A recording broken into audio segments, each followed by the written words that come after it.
Hi hello வணக்கம் மக்களே, welcome to cinema with Raju. இன்றைக்கி இந்த எபிசோடில் எந்த படத்தோட மிஸ்ஸத்தை பார்க்க போகிறோம்னா, விக்னேஷ் ராஜா இயக்கத்தில் தனுஷ் நடிச்சு வெளி வந்திருக்க கர திரைப்படத்தோட படத்தை தான் எபிசோட தான் பார்க்க போகிறோம். ஸோ இந்த படம் நம்மளுக்கு எப்படி ஒர்க் அவுட் ஆச்சு, இந்த படத்தோட கதை என்ன, ப்ளஸ் அண்ட் மைனஸ் என்ன அப்படின்றத வீடியோவாக பார்க்கலாம். அதுக்கு முன்னாடி இந்த சேனலுக்கு இப்போ தான் நீங்கள் ஃபஸ்ட் டைம் வரீங்கன்னா ப்ளீஸ் மறக்காமல் சப்ஸ்கிரைப் பண்ணி சப்போர்ட் பண்ணுங்கள். அப்படியே பெல் ஐக்கனை கிளிக் பண்ணிக்கோங்க, ஆல் ஆப்ஷன் போட்டுக்கோங்க. இந்த வீடியோ பிடிச்சிருந்தா ஒரு லைக் அண்ட் ஷேர் கொடுத்துருங்க. உங்களோட கருத்துக்களை கமெண்ட் செக்ஷனில் சொல்லுங்கள். சரி, வாங்க வீடியோக்குள்ளே போகலாம். போர் தொழில் ஒரு பிளாக் பஸ்டர் திரைப்படத்தை கொடுத்தவர் தான் விக்னேஷ் ராஜா. அவருடைய ரெண்டாவது படமான கரை, இதில் பார்த்தீங்கன்னா தனுஷ், மமிதா பைஜு, கே.எஸ். ரவிக்குமார், சுராஜ், கருணாஸ், பிருத்திவி, இதுமாதிரி பலரும் நடிச்சிருக்காங்க. இதுக்கு இசையமைச்சர் பார்த்தீங்கன்னா ஜி.வி. பிரகாஷ். ஸோ இந்த படத்தோட கதை என்ன அப்படின்னு பார்த்தீங்கன்னா, படத்தின் ஆரம்பத்திலே வந்து ஒரு தனுஷும் பிருத்திவியும் ராபரி பண்ண போகிறாங்க. அந்த நேரத்தில் பார்த்தீங்கன்னா எதாச்சியாக இதுதான் வந்து நம்ம கடைசியாக இருக்கணும் அப்படின்னு சொல்லிட்டு தனுஷ் சொல்கிறாரு.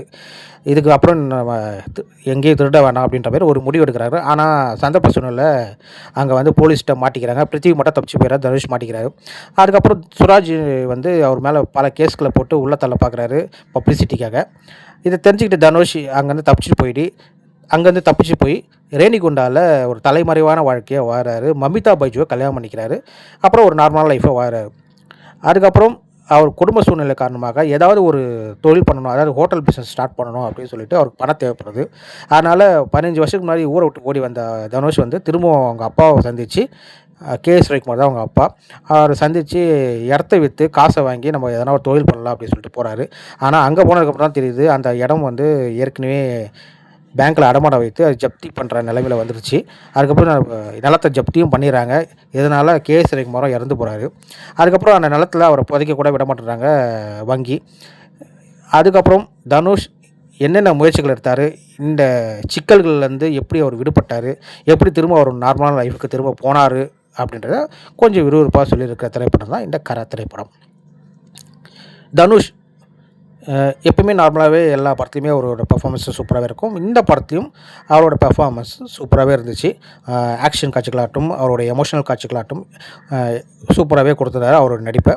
அப்புறம் கே.எஸ். ரவிக்குமார், கருணாஸ், சுராஜ், எம்.எஸ். பாஸ்கர், இதுமாரி நிறைய கதாபாத்திரங்கள், பிருத்திவி, இதுமாரி நிறைய கதாபாத்திரங்கள் வருது. அவங்களோடும் அவங்களுக்கு என்ன கொடுக்கப்பட்டுச்சோ அந்த பெர்ஃபார்மன்ஸை டீசெண்டாக கொடுத்துருக்காங்க. இந்த படத்துக்கு தேவையில்லாதது பார்த்திங்கன்னா, இவங்க இல்லைனா கூட இந்த படம் எந்த பிரச்சனையும் இல்லை அப்படின்ற மாதிரி இருந்தால், கதாநாயகி மமிதா பைஜு எல்லா படத்துலையும் வரா மாதிரி அவங்களும் வந்துட்டு போகிறாங்க. ஒரு 3-4 சீக்வன்ஸ் வந்துட்டு போகிறாங்க. அதில் ஒரு சீக்வன்ஸ் வந்து ஓரளவுக்கு நல்லாவே பெர்ஃபார்ம் பண்ணியிருக்காங்க தான் சொல்லணும் மமிதா பைஜு. இந்த படம் பார்த்திங்கன்னா 1990 காலகட்டத்தில் நடக்குது. அப்போ பார்த்திங்கன்னா மொபைல் ஃபோனோ சிசிடிவி கேமராவெல்லாம் கிடையாது. டிவி கூட ஒரு நார்மலான டிவி தான். அந்த காலகட்டத்தை கண்முன்னே கொண்டு வந்திருக்காரு ஒளிப்பதிவாளர் தேனீஸ்வர். அங்கங்கே கொஞ்சம் ராவாக தெரிஞ்சாலும் அந்த 90s காலகட்டத்தை நம்ம ஓரளவுக்கு ஏற்றுக்கிற மாதிரி இருந்துச்சு. அந்த செட்டிங்ஸ் ஆகட்டும், அவருடைய ஒளிப்பதிவாட்டம் எல்லாமே. இந்த படத்துக்கு இன்னும் ஒரு பெரிய பலம் அப்படின்னு பார்த்திங்கன்னா, இந்த படத்தை ஒரு எலிவேட் பண்ணி கொண்டு போகிறது பார்த்திங்கன்னா ஜி.வி. பிரகாஷ். பாடல்களாகட்டும், பின்னணி இசையாகட்டும், அவரோட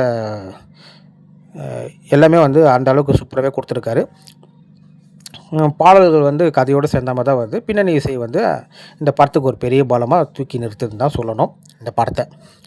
அதுக்கப்புறம் இந்த படத்தோட பிரச்சனை என்ன அப்படின்னா, அந்த ஃபஸ்ட் ஹாஃபில் வந்து சில எமோஷன் காட்சிகள், சில சீன்ஸ்லாம் பார்த்திங்கன்னா கொஞ்சம் லென்த்தாக இருக்கிற மாதிரி நம்மளுக்கு ஒரு ஃபீலை கொடுக்குது. அதனாலே இந்த ஒரு 20-25 நிமிஷம் வந்து ஃபஸ்ட் ஹாஃபில் கொஞ்சம் லேகிங்காக இருக்கிற மாதிரி தான் நம்மளுக்கு ஃபீல் கொடுக்குது. இருந்தாலும் இந்த படத்தில் வந்து எந்த சீன்ஸையுமே வந்து அதனால் கட் பண்ண முடியாது.